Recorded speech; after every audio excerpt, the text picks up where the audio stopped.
کہ بہت بڑا اعلان ہے کہ احد پہاڑ ہم سے محبت کرتا ہے، ہم احد پہاڑ سے محبت کرتے ہیں۔ یہ اعلان کر دیا کہ او بشرو، اگر پتھر ہم سے محبت کریں تو ہم بدلے میں پتھر کو محبت عطا کرتے ہیں، تم بشر ہو کر ہم سے محبت کرو تو تمہیں کیوں نہ پیار عطا کیا جائے گا۔ اور اس کی ان گنت مثالیں، ان گنت۔ جامع القرآن کامل حیاء والایمان، سرکار سیدنا عثمان ابن عفان ذو النورین رضی اللہ تعالیٰ عنہ، جب آپ کے آستانے کا محاصرہ ہوا اور 40 دن آپ پر کھانا پینا بند رکھا گیا، تو حضرت ذو النورین خود فرماتے ہیں کہ جان عالم علیہ السلام اور حضور کے ساتھ امیر کشور محبت شہنشاہ صدق و صفا سیدنا ابو بکر صدیق العتیق تھے، اور مراد رسول کریم سیدنا عمر بن خطاب فاروق اعظم تھے۔ اور آقا آ کر کیا فرماتے، دیکھیں یہ محبت ہی تو ہے۔ کریم نے فرمایا عثمان اگر تو کہتا ہے تو ہم تیری مدد کریں، اور اگر تو چاہے تو آج افطاری ساڈے نال کر۔ خود دستگیری کو تشریف لائے۔ حضرت عثمان غنی رضی اللہ تعالیٰ عنہ نے عرض کیا آقا اب مزید اس دنیا میں رہنے کو دل نہیں کرتا، مدد کا مطلب کیا ہے کہ تو ہمارا ہے، اور بلوائیوں نے تیرا مسجد میں آنا بند کیا اور تیرے گھر کا محاصرہ کیا، 40 روز ہوئے کہ تم پر پانی کی بندش ہے اور اس قدر تکلیفوں کا سامنا ہے، تو چلو وقت جو گزرا سو گزرا، گویا اب حضور آئے ہیں کہ کوئی یہ نہ سمجھے کہ عثمان ہمارا نہیں ہے اور ہم عثمان کے نہیں ہیں، اس لیے فرمایا تو چاہے تو ہم تیری مدد کریں، آنے بعد کے اندر سب کا ملیا میٹ ہو جائے اور وہ محاصرہ چھوڑ دیں یا مر جائیں، یہ ممکنات میں سے ہے، اور اگر تو چاہے تو پھر ہم تمہیں آج افطاری ہمارے ساتھ کرو۔ تو حضرت ذو النورین نے عرض کیا حضور بس مجھے اپنے پاس بلا لیں، تو جان عالم علیہ السلام نے اپنے مبارک ہاتھ سے سرکار ذو النورین کو پانی پلایا۔ حضرت ذو النورین فرماتے ہیں زندگی بھر پانی پیا ہے پر ایسا نہ پیا جیسا اس دن حوض کوثر کے مالک نے پلایا ہے۔ تو وہی روزے کی حالت، وہی حضور کے سحری کا سامان تھا جو میرے آقا علیہ السلام نے عطا فرمایا۔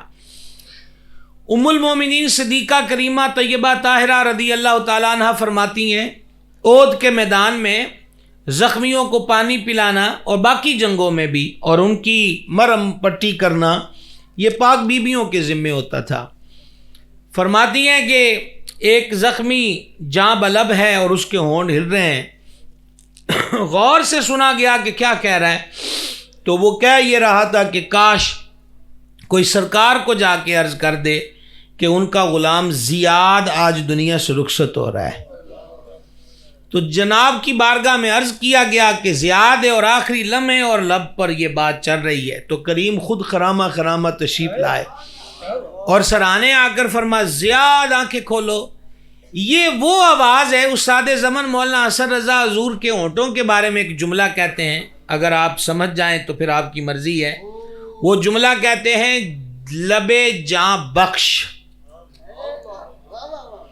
صرف لب نہیں، لبے، آپ کہہ کے دیکھیں پھر آپ کو ترجمہ عرض کر دیتے ہیں جناب، کیا ہے جی؟ لبے دے ڈالیے اب لبے جاں بخش کا صدقہ، اے چارہ دل درد حسن کی بھی دوا ہو۔ ٹھیک ہے، تو لبے جاں بخش کا مطلب ہے وہ ہونٹ جو زندگی بخش دیتے ہیں، سمجھ گئے؟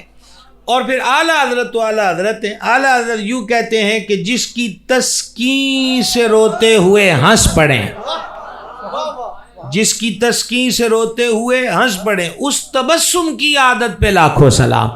تو یہ ہونٹوں کا کمال ہے۔ بہرحال یہ مبارک آواز جو کانوں میں آئی ہے تو یوں کہہ لیجئے کہ ایک ایک زخم پہ مرہم کا کام ہو گیا، یوں کہہ لیجئے کہ تنے بے جاں میں جاں آ گئی۔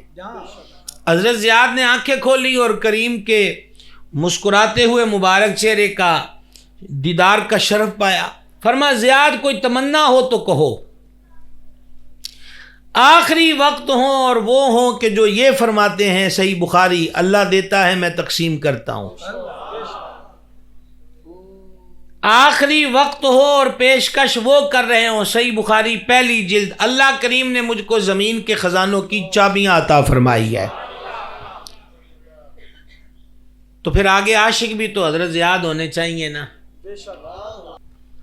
زیاد کوئی آخری تمنا. تو سیدنا زیاد رضی اللہ تعالیٰ عنہ نے جو عرض کیا اس کا خلاصہ یہ ہے کہ کریم آپ نے اپنے دامن کرم میں لیا، آپ کی نسبت غلامی مجھے حاصل ہوئی. آج آپ کے لائے ہوئے دین کی بلندی کے لیے میں کفار سے لڑا اور گھائل ہوا، اور آخری لمحے اور اب حالت یہ ہے کہ آپ سامنے کھڑے ہیں اور میں آپ کے قدموں میں ہوں. حضور اس سے بڑھ کر اور کیا چاہیے؟ دیکھ رہے ہیں محبت کا سٹائل. اس سے بڑھ کر جانے جا کیا چاہیے؟ کوئی پیچھے فکر نہیں. بیوی کے لیے یہ کر دیجئے گا، بچوں کے لیے یہ کر دیجئے گا، فلاں یہ کر دیجئے گا، یہ سوچ کا مقام ہی نہیں ہے. اور پھر جتنی وجود میں طاقت تھی وہ سیدنا زیاد نے جمع کی، ایک جست لگائی جس کو کہتے جمپ کرنا، اور تھوڑا سا آگے بڑھ کر اپنا سر حضور کے گورے گورے قدموں پہ رکھ دیا. آپ ذرا معراج دیکھیے غلاموں کی اور عاشقوں کی.